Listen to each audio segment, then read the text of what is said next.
पहली बात उन लोगों को पसंद है, मेरे को नहीं पसंद, और वो बहुत सारी चीज़ों के महंगे दाम कर रहे हैं। तो किसान जो इसी ठिठुरती हुई ठंड में भी बैठे हुए थे, तो उसको अपने खाना खाते हुए देखा आपने, उसको कैसे रहते हुए देखा, क्या बोलना चाहोगे उनके बारे में? वो बहुत ज़्यादा काँप रहे थे और वो खाना, उनके पास खाना नहीं था। कि सीएम अगर बना दे तो यूपी की जनता के लिए क्या करोगे आप? कौन ऐसा काम है जो सबसे पहले करना चाहोगे? मैं ट्रैफिक रूल्स ठीक करना। नमस्कार, मैं हूं मोहम्मद आसिफ और आप देख रहे हैं फॉरएवर न्यूज़। यूपी में चुनाव होने वाले हैं, लेकिन इस बीच तीसरी जो लहर आने वाली है, ये यूं कहें कि लगभग आ चुकी है। इसको लेकर कई जगह पे जो है बैठकें हो रही हैं, लोग चिंता जता रहे हैं, क्योंकि खास करके जो तीसरी लहर की आशंका थी वो बच्चों को लेकर ज़्यादा जो है कहा जा रहा था कि उसके लिए खतरनाक साबित है। लेकिन जो सबसे बड़ा सवाल है वो ये कि यूपी में चुनाव तो होने वाले हैं, लेकिन उससे भी खतरनाक ओमिक्रॉन है और उससे भी खतरनाक है नेताओं की रैलियां। क्योंकि वही नेता जो है इस चीज़ को लेकर इमरजेंसी बताते हैं, ये बताते हैं कि सावधानियां बहुत ज़रूरी है, लापरवाही बरतने की ज़रूरत नहीं है, लेकिन वही नेता पे तब हंसी आती है जब वो खुद जाकर जो है रात में नाइट कर्फ्यू लगाते हैं, दिन में रैलियां करते हैं। ऐसे में सवाल ये है कि वो नेता आखिर क्या वाकई में लोगों की जिम्मेदारियों को समझ रहे हैं? ये सवाल इसलिए भी लाजमी हो जाता है, और इस पर भरोसा कैसे किया जाए कि वही नेता जो है रात में नाइट कर्फ्यू बताकर घर में रहते हैं, दिन में रैलियां करते हैं। तो आखिर वो यूपी चुनाव उनके लिए ज़्यादा ज़रूरी है या लोगों की जिम्मेदारियां? ये बहुत बड़ी सवाल है।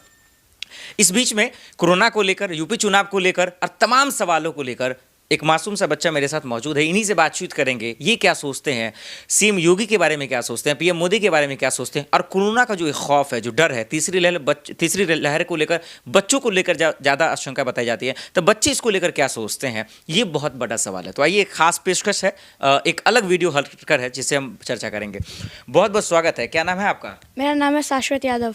शाश्वत जी, सबसे पहला सवाल यही है, कोरोना का नाम आपने सुना होगा? बहुत सुना है। तो उसके बारे में सुनने के बाद आपको क्या क्या लगता है कि मतलब कितना खतरनाक है, कितना डेंजर है? घर में आपको किस तरह से बताया जाता है, मम्मी की तरफ से, पापा की तरफ से, कि कैसे बचना है, मास्क कैसे लगाना है? क्या ये सब चीज़ को बताया जाता है घर की तरफ से आपको? मेरे को बताया जाता है, और मास्क तो पहनना ही चाहिए। नहीं पहनोगे मास्क तो आपको होगा कोरोना। तो मैं देखते रहता हूँ। अभी मैं आपके घर पे मौजूद हूँ, ना हम पहने हुए मास्क ना आप पहने हुए हैं, तो जो वीडियो देखेंगे दर्शक, वो आपको कहेंगे कि भाई तुम मशवरा दे रहे हो, इत्तला कर रहे हो, तो खुद नहीं पहनो तो क्या जवाब दोगे?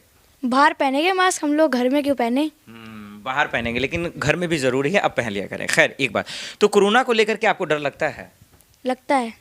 तो पीएम मोदी जब कोरोना को लेकर बोलते हैं, फर्स्ट फेज में उन्होंने कहा था कि मोमबत्तियाँ जलाओ, ताली बजाओ, चमचे बजाओ, ये तमाम चीज़ सुना था आपने? सुना था। हाँ, तो स्कूल में ये सब चीज़ को लेकर आपको चर्चा हुआ था कि ये जो सही तरीका सही है या कुछ और तरीके अपनाए जाएंगे? ये नहीं बोला जाया था कि ये तरीका है। बाकी जो नॉर्मल तरीके होते हैं वो बताया था, जैसे मास्क पहनना चाहिए, सैनिटाइज करना चाहिए जब भी घर में आओ या बाहर जाओ। नहीं, ये बहुत ज़रूरी है, सही बताया ना। चलिए, अब यूपी में बात करते हैं। और राजनीतिक को कुछ समझ रखते हैं? कभी कभार न्यूज़ देखते हैं आप लोग? नहीं। नहीं देखते हैं? नहीं। तो ये पता है कि सीएम यूपी में जो है सीएम है वो कौन है? योगी आदित्यनाथ। वाह, बहुत बढ़िया। ये जनरल क्वेश्चन नहीं पूछ रहा, मैं इसलिए पूछ रहा हूँ कि यूपी में चुनाव होने वाले हैं, तो स्कूल में भी अब चर्चा होने लगी, हर जगह जो है पॉलिटिकल को लेकर चर्चा होता है। सीएम योगी आदित्यनाथ के बारे में कुछ पता है आपको? मतलब जैसे उन्होंने काम काज किया है, कैसे लगे वो आपको? लगे कैसे? ज़्यादा अच्छे नहीं लगे। क्यों? ऐसा क्या, मतलब पूरे हिंदुस्तान को अच्छे लगते हैं? अमित शाह जी हैं, देश के गृह मंत्री हैं, पीएम मोदी हैं, पूरे लोगों को अच्छे लगते हैं, यूपी की जनता को अच्छे लगते हैं, आपको क्यों नहीं लग रहा है? कोई रीज़न तो होगा। पहली बात उन लोगों को पसंद है, मेरे को नहीं पसंद, और वो बहुत सारी चीज़ों के महंगे दाम कर रहे हैं। अच्छा, यानी महंगाई जो एक देश में बहुत बड़ा मुद्दा है कि महंगाई जिसकी वजह से परेशान है। लेकिन जो महंगाई आपको लग रहा है, यूपी में बीजेपी के अध्यक्ष हैं स्वतंत्र देव सिंह, उन्होंने कहा कि यूपी में महंगाई नहीं है। आप यूपी में खुद मौजूद हैं, क्या ऐसा आपने खरीदा है जो आपको लग रहा है कि ये महंगाई है? किस चीज़ को लेकर आपको लगता है कि महंगाई है? किशमिश और बादाम। अच्छा, किशमिश और बादाम वही खाते हो सिर्फ? नहीं। अच्छा, कभी सुना पेट्रोल डीजल के दाम भी बढ़ रहे हैं? हाँ। दाम बढ़े हैं? हाँ, घर में किस किस चीज़ को लेकर मम्मी पापा के बीच बातचीत होती है कि महंगाई बढ़ी है, बहुत दिक्कतें हो रही हैं, पहले ये सब चीज़ सस्ता में आ जाता था, अब महंगा आ रहा है? नहीं, ऐसा कुछ नहीं होता। नहीं होता है? नहीं। घर वाले में सब चीज़ ठीक चल रहा है घर में? हाँ। तो फिर महंगाई कैसे लग रहा है? सिर्फ किशमिश और सेब से ही चल रहा है, पता है, एप्पल से? मेरे को तो यही पता है। हाँ। चलिए, घर में पता नहीं चलता कि ऑयल वगैरह आ रहे हैं, तेल आ रहे हैं, ये भी महंगा हो गया, घर में चर्चा नहीं होता? नहीं होता। नहीं होता। गाड़ी, पापा के साथ गाड़ी में घूमते वो महंगा, ये पता है कि वो महंगा हो रहा है? हाँ। अच्छा, ठीक है। अब एक सवाल ये है कि यूपी में कानून व्यवस्था समझते हो, लॉ एंड ऑर्डर? क्या?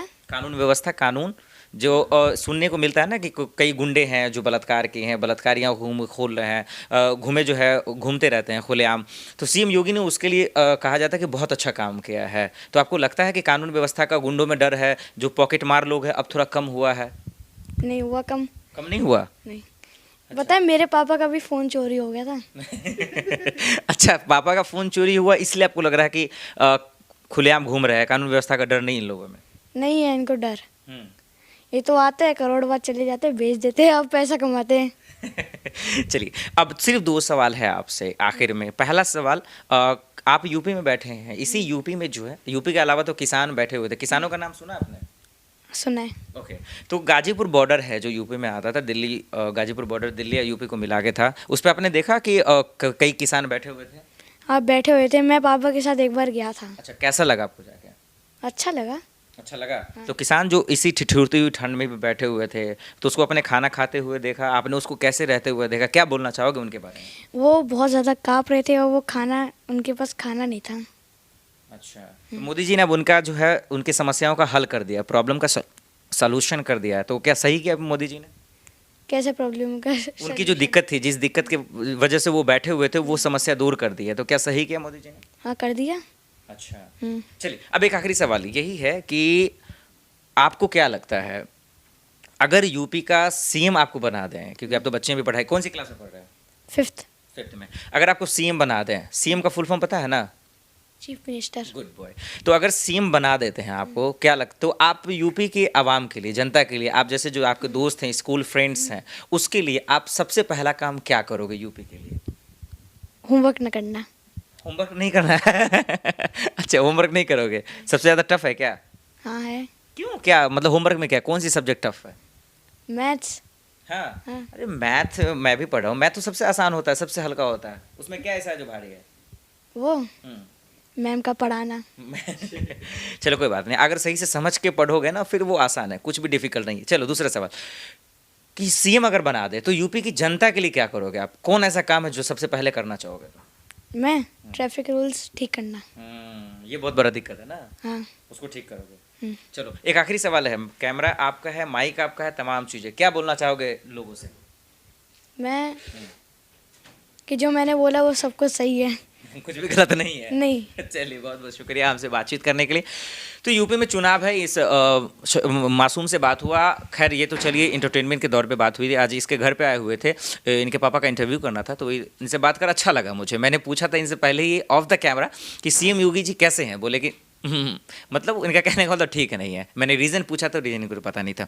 यानी जो सीएम योगी और पीएम मोदी की लोकप्रियता है, इसमें कोई शक नहीं कि है, लेकिन कामकाज को लेकर जब यूपी में बात किए चाहते हैं तो कंपटीशन बहुत हार्ड है 2022 के चुनाव को लेकर, कि कई ऐसे समर्थक हैं जो कहते हैं काम हुए, लेकिन कई ऐसे समर्थक हैं जो कहते हैं काम नहीं हुए। यही वजह है कि कंपटीशन और भी बड़ा हो गया है, और 2022 का जो चुनाव है इसीलिए योगी के लिए आसान नहीं है। अब देखना यही होगा कि तमाम चुनौतियों को देखते हुए क्या वाकई में सीएम योगी यानी बीजेपी क्या इतिहास बदलने वाली है, क्योंकि सीएम योगी जी लगातार कह रहे हैं कि इस बार इतिहास बदलने वाला है, यानी यूपी में किसी की भी सरकार दोबारा लगातार नहीं बनी है। यही वजह है कि लगातार वो कह रहे हैं कि इतिहास बदलने वाले। देखना होगा कि आखिर उनकी कॉन्फिडेंस पे वो खुद खड़े हो पाते हैं या नहीं। ये तमाम चीज़ तो 2022 में ही पता चलेगा। फिलहाल के लिए इतना ही, बाकी खबरों के लिए देखते रहें फॉरएवर न्यूज़। नमस्कार।